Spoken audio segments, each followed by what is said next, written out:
Welcome back, everybody, to another episode of the Depot Dive. We're going to dive into three of the biggest Steelers topics of the week. And the field is getting narrow. It is December. It's mid-December, almost Christmas time. And the Steelers still don't have a playoff spot locked up, but they are in control of their own destiny, along with the Baltimore Ravens there in the AFC North. We'll go over some of the playoff scenarios later in the show. But a lot to play for still. The Steelers just coming off of their second straight win against the Miami Dolphins. Coming up next, a road game against the Detroit Lions, who they themselves have a ton to play for in terms of playoff positioning. They're kind of in a desperate must-win mode right now, so the Steelers certainly have a big task ahead of them. We'll talk about recapping that Dolphins game. We'll talk about some of the progression and on the offensive line, especially including Dylan Cook, who just made his first start and impressed in a big way. And then, of course, we will preview the Lions. And we'll wrap the show up with listener questions. Those can be called in at 412-254-3145. Leave us your name, a brief question, where you're from, and we'll answer that on a future episode. Joe, how are you doing right now? I understand you're doing a little weekend getaway up in Maine this weekend. Yeah, yeah, looking forward to that. Doing well today. Just getting ready for the holidays. Are you going to be driving through snow? Did you guys get any of that up there? Or? Not really. We avoided most of it. I mean, last Sunday we probably had an inch, maybe an inch and a half, but nothing crazy, and it's all melted by now. Are you going to be following along the game from Maine, or will you be back? I'll be back. I'll Okay. be back and locked in. Right on. All right, well, enjoy that trip. We're going to dive into the Dolphins game. I'm sure many of you guys enjoyed that Monday Night Football. The Steelers kept their streak alive of not losing Monday night games at home, dating back to the Bill Cowher era. I think it's up to, 23 straight Monday Night Football wins at home now, which is just an absurd record. And it was kind of, I think we talked about it a lot before the game, but which force was going to be stronger? The Steelers' record with TJ Watt missing the game, or the Steelers' record on Monday Night Football, or the, Tua's record in cold weather. And turns out, Tua's cold weather thing held true. He had a terrible game and is now benched by the Dolphins. Joe, where do you want to start recapping this game? Yeah, I think the biggest thing was that Aaron Rodgers put together another solid performance. I mean, there wasn't as much downfield passing, but he had the 19-yard touchdown to Valdez-Scantling. There's another deeper ball to DK Metcalf, I think, in the first half. Um, I mean, he took what the defense gave him. He was 23-27, but 224 yards, played clean. The only real bad play, I think, was the third down sack when they were in field goal range in the first half. Took him out of field goal range. Should have just gotten rid of that football, but second straight good game for him, which I think is key as, the stakes get a lot higher here down the stretch. Um, it was good to see Kenneth Gainwell put together a really solid game. He's, becoming a guy that this really, I mean, I think now he has the team lead interceptions at this point, or over Metcalf, I think, or it's super close if Yeah, not, yeah, but he's ahead of Metcalf. yeah.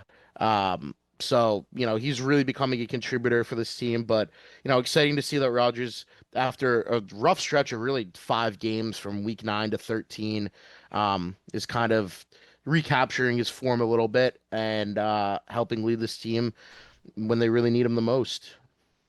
If you had to guess, right now, Gainwell 57 receptions, Metcalf 55. If you had to guess who they've kind of been trading the lead or neck and neck for weeks now, and finally Gainwell pulled ahead. If you had to guess who's gonna finish the season in first there, Given that you have the Lions and the Ravens of 2 of your next 3 games, I'm going to go with Metcalf because I think there's going to be opportunity for the Steelers to push downfield. But, I mean, Gainwell's been the safety blanket. I mean, he had 7 receptions against Miami. He's been a guy that routinely is up there in terms of reception. So I think it'll be close, but I think the Steelers are probably going to try to push the ball to Metcalf a little bit in these last few games. I think they're gonna have some opportunities too. So I think ultimately he's gonna take the lead, but it really could go either way.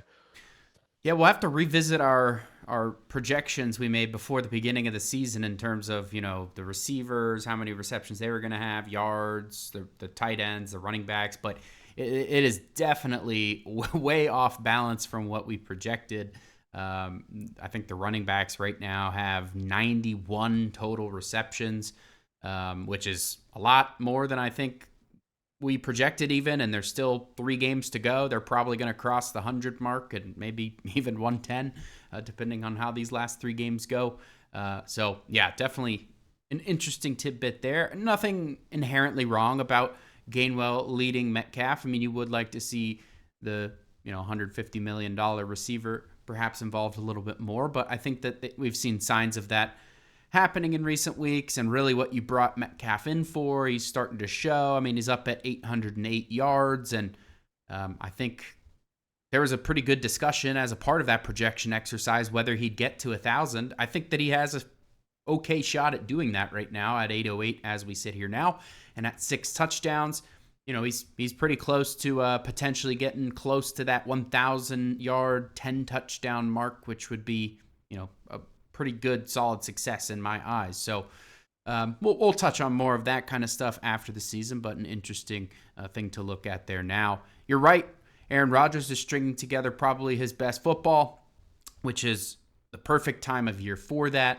And some of the reason for that is having guys like Valdez-Scantling and guys like Adam Thielen and in the basically starting offense now. And that's come at the expense of Roman Wilson, who's now been a healthy scratch 2 times. And I wanted to have just a quick discussion on, because I think there's a conversation to be had about, all right, should the Steelers keep Kenneth Gainwell beyond this season? I think most people would say yes, if it's at all possible, though he's making himself some money right now. So, we'll see how that factors in. But I think he's somebody that you need to prioritize trying to get back. But then where does that leave Caleb Johnson? Is he just an insurance policy for the first 2 or 3 seasons of his career? And then is that 3rd round pick kind of a poor use of their resources? We've had that conversation before, but just more in general, in 3rd round picks for the Steelers over the last several years, it hasn't been pretty. Over the last, just going back, Caleb Johnson, 2025, Roman Wilson, 2024, Darnell Washington, 2023. That one was good, obviously. DeMarvin Leal, 2022, not good. Kendrick Green, 2021, not good. 2020, you go back, Alex Highsmith, that one was good. 2019, Justin Lane. I mean, they've struck out. Their hit rate on these things is like sub 40%, maybe sub 30% over the last several years. And 3rd round picks are people that you typically, are kind of like your building block foundation pieces of a team. You count on those guys to be starters. Those are day 2 picks. And it's just not been where it needs to be for the Steelers. And unfortunately, with Roman Wilson now being demoted on the latest depth chart, which the writing was kind of on the wall with back-to-back healthy scratches, but he's now behind everybody. He's literally as low as it gets on the roster. Probably going to be a healthy scratch the rest of the season. Caleb Johnson, even with a sick Jaylen Warren, only got 2 snaps last week. I mean, these 3rd round picks just are disappointing. Yeah, I mean, I'm really curious what went down with Roman Wilson, because outwardly there was nothing that he was doing that seemed to be, like he was negatively impacting the team. He had overthrown in a few deep balls. He kind of made some plays late in blowout games, whatever. He had the one bad fumble against the Colts, but now all of a sudden, like, he's completely, like, the Steelers notoriously are terrible at updating their depth chart, and they put him to like absolutely dead last in the receiver room. Like, it almost to me feels like sending some sort of message of some, I don't know. It does feel like there's some truth. I think Brian Batko said on the Fan this weekend that it feels like he's in the doghouse. But yeah, to the larger point, they've whiffed on these 3rd round picks. I loved Caleb Johnson before the draft, and I'm a little hesitant to write him off at this point. But yeah, if you bring back Gainwell, you already re-signed Jaylen Warren, which I was surprised they did. They got done ahead of the season, but you re-signed Jaylen Warren. Now you bring back Gainwell. Where's the opportunity for him? And with Roman Wilson, now you look at Thielen and MVS. There's no opportunity for him, which fine. He's had enough of the season to kind of prove himself, and he hasn't done that. But yeah, I don't really know where that leaves you with Caleb Johnson outside of, like you said, just insurance. Maybe a 3 to 5 carry a game guy. He got 2 carries against Miami, but that was just, he gets his obligatory 2 carries sometimes and gets 4 or 5 yards and gets taken out and is never heard from again. DeMarvin Leal, they had no clue what to do with him. Kendrick Green, they had no clue what to do with him either. They stuck him at center, even though he's not a center. I mean, I wonder how much of it is purely the evaluation aspect or how much of it is the coaching. Then you get these players and then you don't really know how to use them. I mean, Leal, I think you can maybe blame more on the coaching, but it was out of necessity too. He was kind of thrown around a little bit his freshman year, or not freshman year, I'm sorry, his rookie year, playing edge, playing inside, playing a little bit outside. Kendrick Green was a front office decision to play at center, so the evaluation there, I guess, is him at center. But yeah, I mean, Roman Wilson, Caleb Johnson, who like there just hasn't been a chance for these guys, and um, then when there has been, they haven't taken advantage of them whatsoever. So it really does feel like from top to bottom, just a gross miscalculation for what should be where you should be getting an impact player. Yeah, and I mean, admittedly, it's the pessimistic way of looking at it. I think, you could make an argument for, well, running backs get hurt a lot. And, what happens if, I mean, it may even happen this year, knock on wood, it doesn't. But, certainly next year, you could see a situation where Johnson becomes kind of your second in the rotation with whether it's Gainwell or whether it's Warren. And then, maybe he is getting those 10 touches a game kind of figure. And who knows from there? He's certainly not, the book hasn't been written on a player like Johnson yet. But in a year where you're kind of trying to build something to win now, it was just kind of a bizarre pick in hindsight.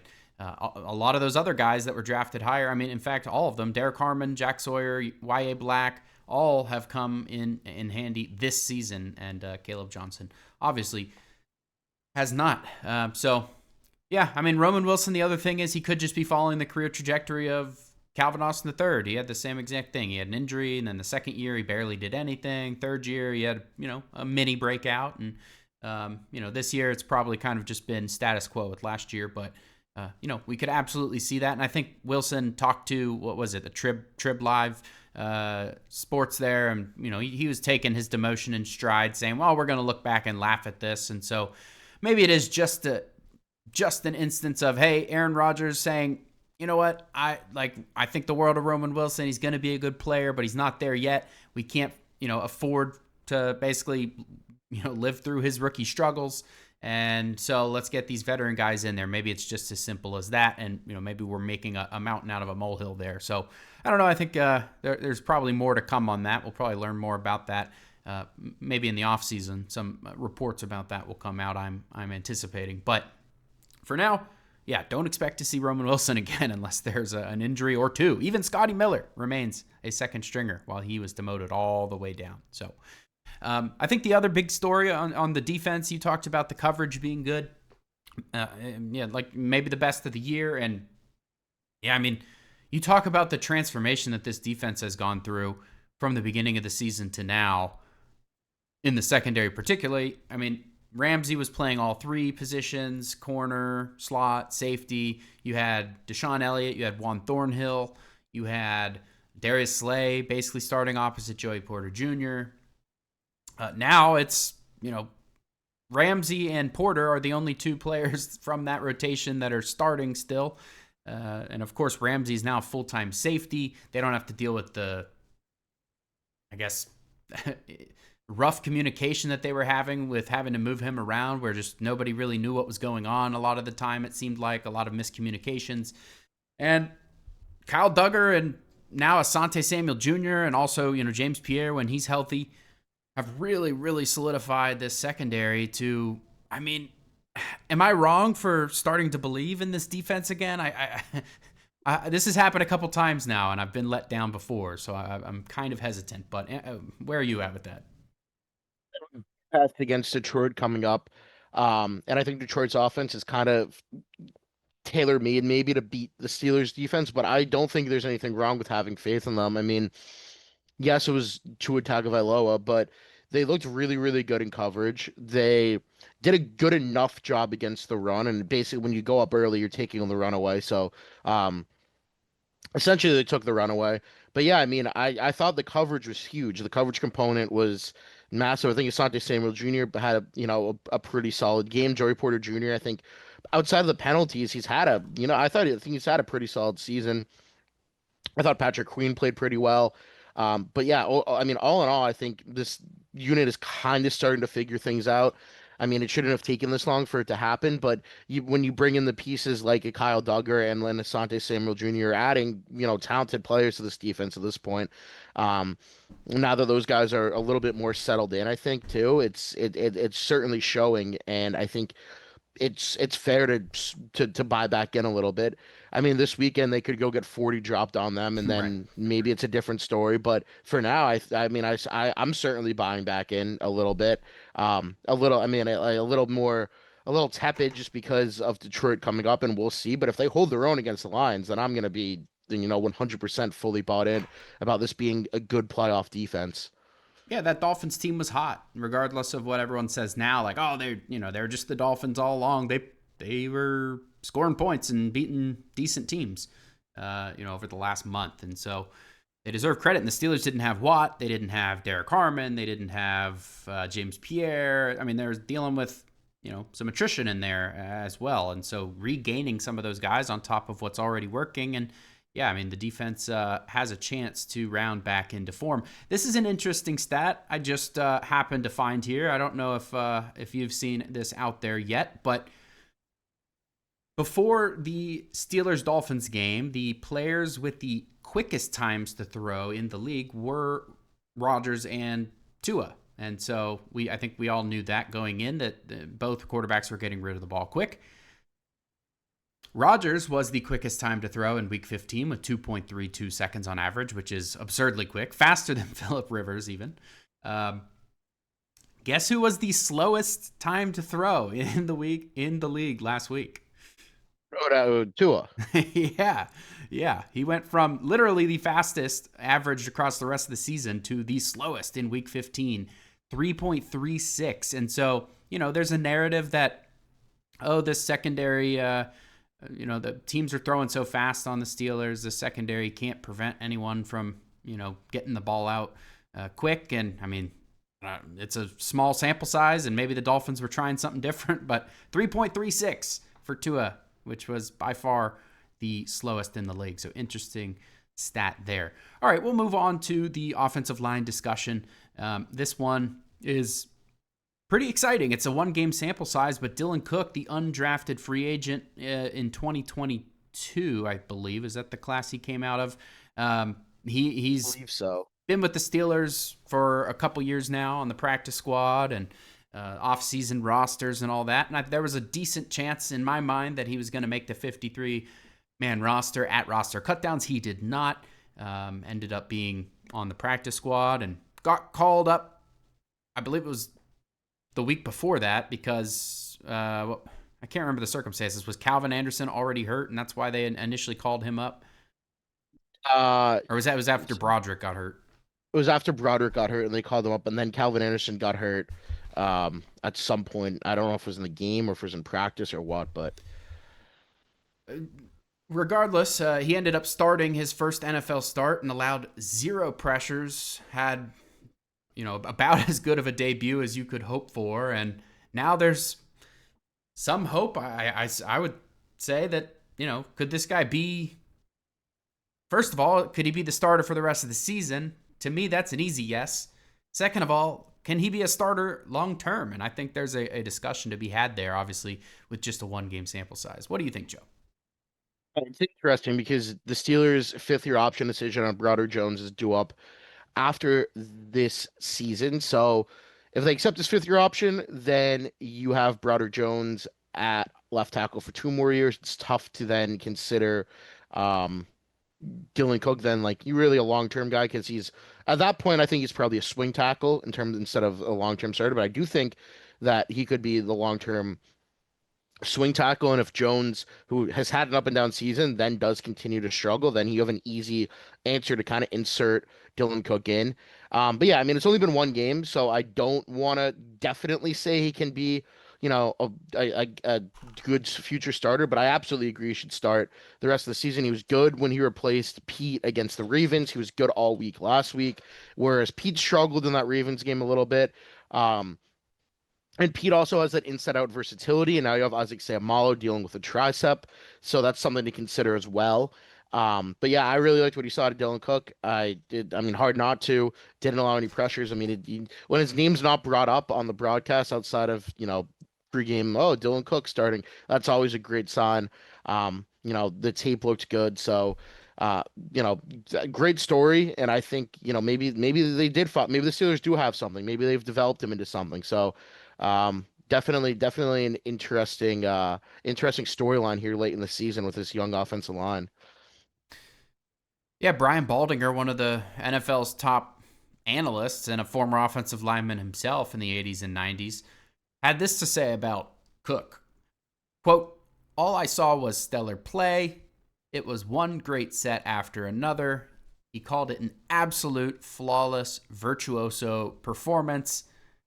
And then sum things up saying they've been looking for a left tackle forever. This is the cleanest that Aaron Rodgers has been protected on the backside all year. This guy, maybe this is the answer. Dylan Cook was awesome, spectacular, maybe the future. And so, yeah, I mean, you see things like that. You see his stats from the game. He was going up against two, pretty respected pass rushers in Chubb and Judon. And, I know Judon's kind of on the end of his career there and just got waived the other day, after that performance. But regardless,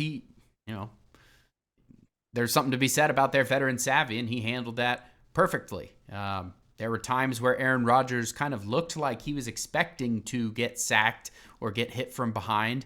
Like there was that one play in particular where he was kind of scrambling around, and you could see him brace for impact once or twice on that play, and the contact never came, and that was because Dylan Cook ran his guy up the arc and basically just pushed him past the play, and Rodgers was able to escape the pocket. I can't remember what happened on that play. I think it might have ended up being I can't remember. But regardless, Cook absolutely played well, and I think an overlooked part of this discussion is the progress of the offensive line in general. I think before the season, it was the group that everybody was pointing to. They're going to get Aaron Rodgers killed. Are they going to progress? This might be the unit that holds the team back. And as we sit here right now, it's become probably, arguably, one of the most consistent units on the team, which really provides a lot of hope for the future. Absolutely, yeah. I mean, I think this is a group that's been a lot better than I expected. Big part of that, I mean, Troy Fautanu's taken. We really didn't see him last year, so he was a little bit of an unknown, but he's really taken his role in stride and become one of the better offensive tackles, at least one of the better right tackles in the league. Zach Frazier, maybe not as dominant as last year, but he's still a super steady presence in the middle. Questions about Mason McCormick before the year. He was good last year. You saw there wasn't anything, super special. Like, is he a long-term starter? I think he cemented himself as a long-term starter. He's played pretty solid this year. Um, pretty routinely been among their, highest graded offensive linemen. Seumalo is obviously a super steady presence, and now even with a revolving door at left tackle, I mean, you have now a guy in Dylan Cook who's stepping up, and I think if this is your offensive line through the rest of the season, it's been a top 10 unit in the league, by PFF's metrics. But I think you have a unit that maybe can push its way into the top 5 if they keep playing this way going forward. So definitely a really unexpected to an extent, but definitely a really positive outcome the way this line's been playing. Yeah, I think the Steelers have among the least sacks allowed in the league.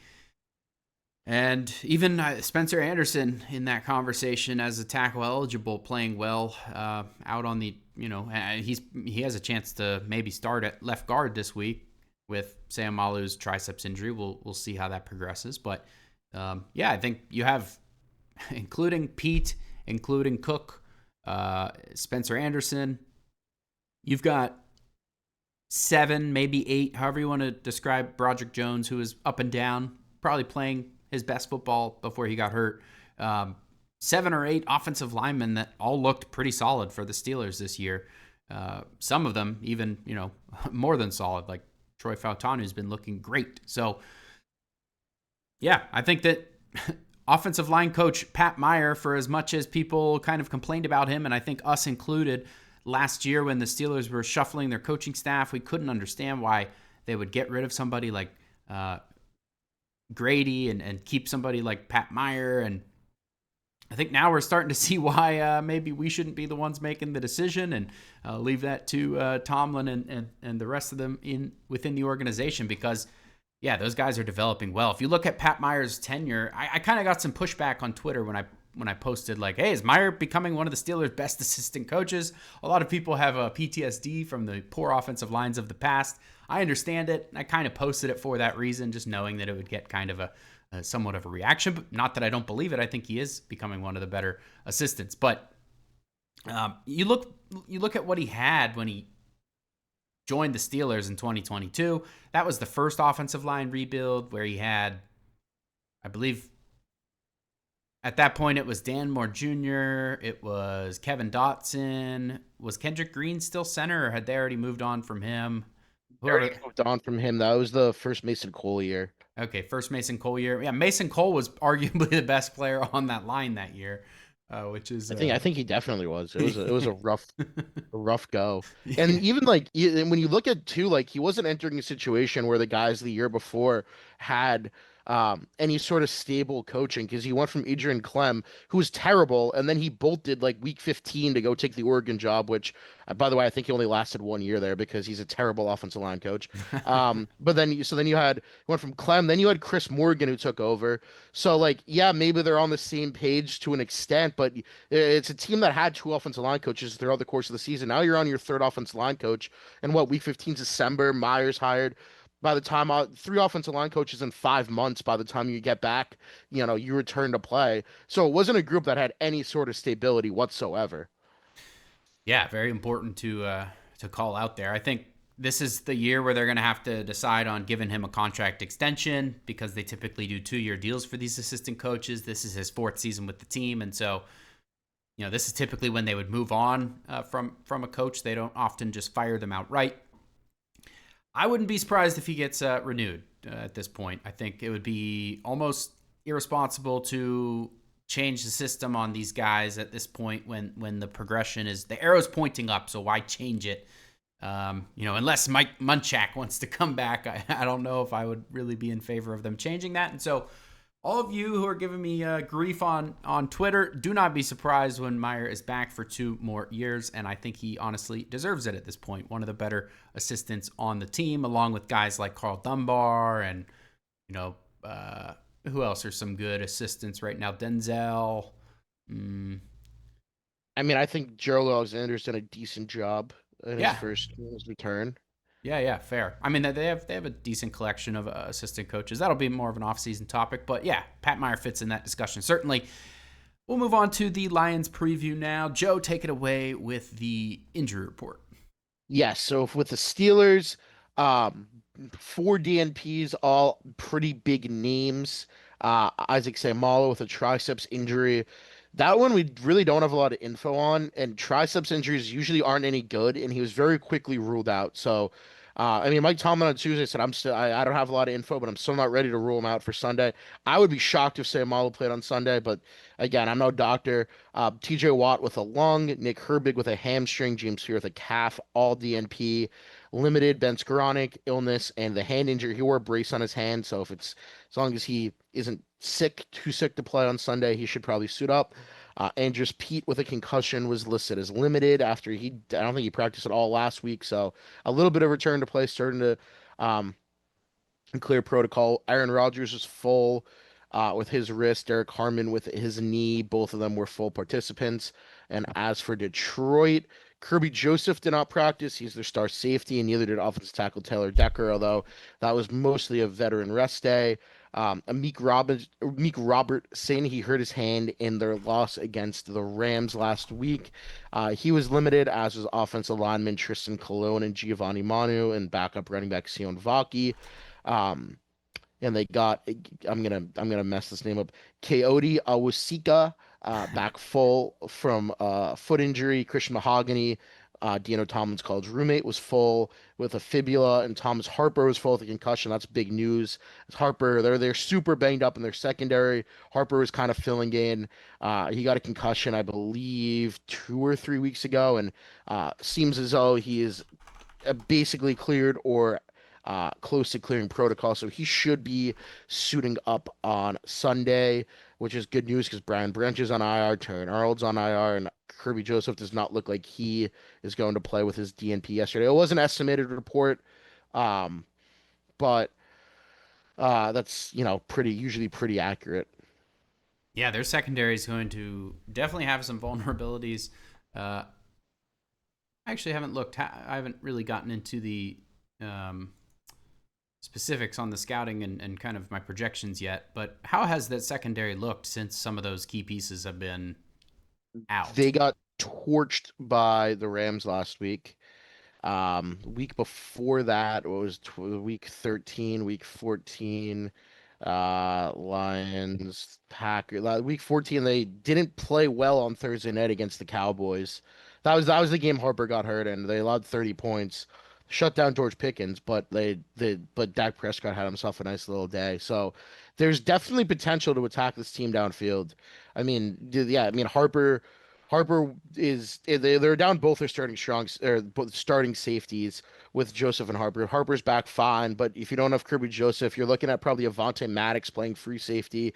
If Amik Robertson can't play, you have old friend Arthur Millette in the slot. So there's Casey, definitely isn't some Casey in capacity to the? attack downfield.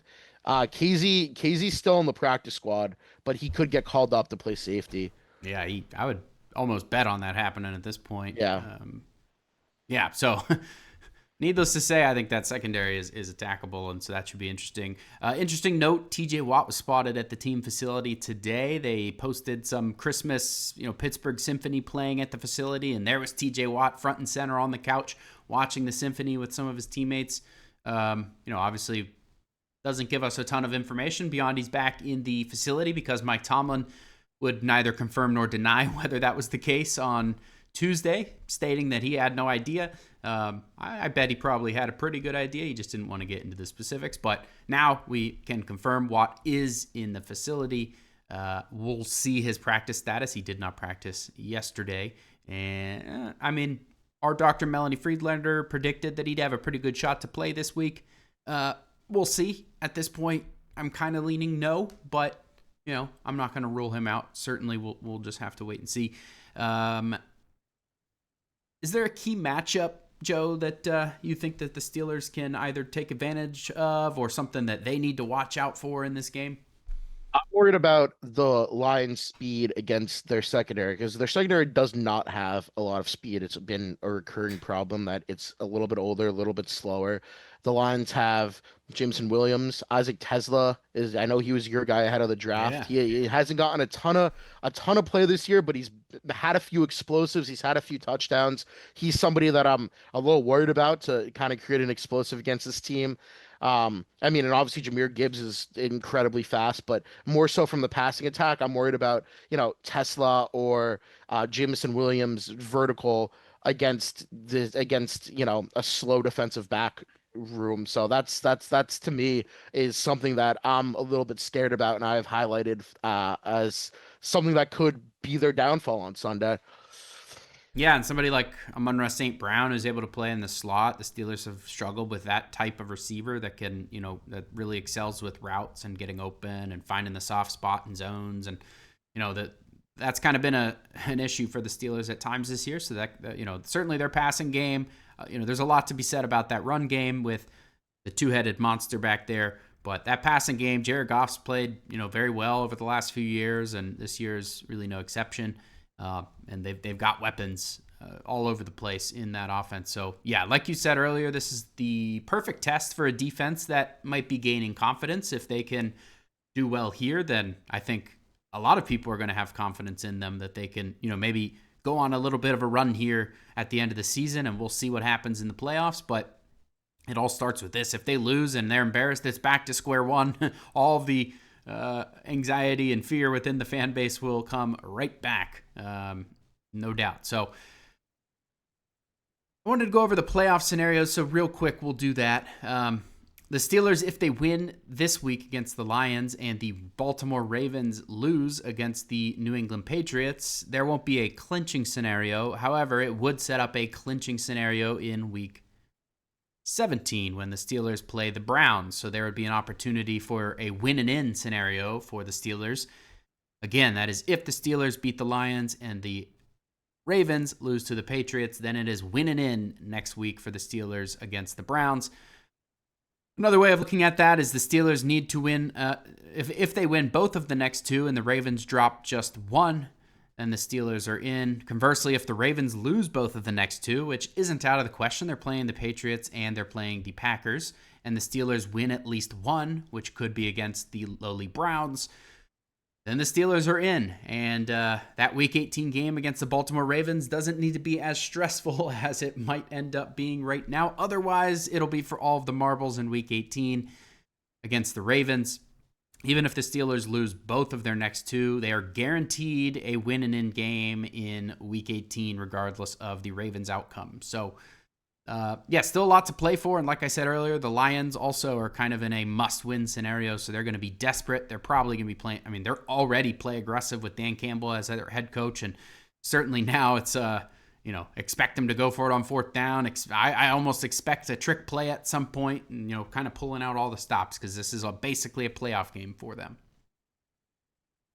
Yeah, and the Lions haven't lost 2 consecutive games since I think 2022.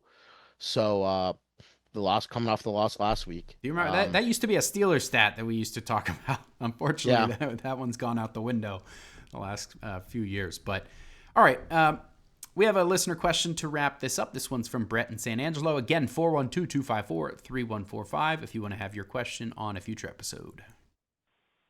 Hello, Depot Dive. This is Brett from San Angelo. My question for you is, let me sit up slightly. Assuming that Pete is back from concussion protocol, and assuming that Seumalo does not play with a tricep injury, my question is, who are the starters on the left side? Do they go with the in-game arrangement of Spencer Anderson starting at left guard and essentially Pete starting at left tackle? Or do they start Pete at left guard, leave Cook at left tackle, and leave Spencer Anderson in the